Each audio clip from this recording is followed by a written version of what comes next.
con el profesorado tenemos un compromiso muy explícito. Vamos a aliviar les tarees burocràtiques tan pesades.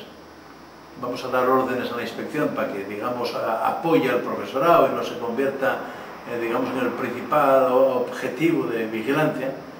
Vamos a cambiar también el reglamento de derechos y deberes de los alumnos y vamos a procurar que, digamos, el profesorado tenga más respeto por parte de los alumnos y al mismo tiempo pues, que para los alumnos sea mucho más efectiva la enseñanza, porque estamos en un tiempo que con la globalización necesitamos todos ser mucho más competitivos y estar mejor preparados para quedarse en Asturias si puede ser, pero si acaso por desgracia hay que salir fuera, va a poder salir.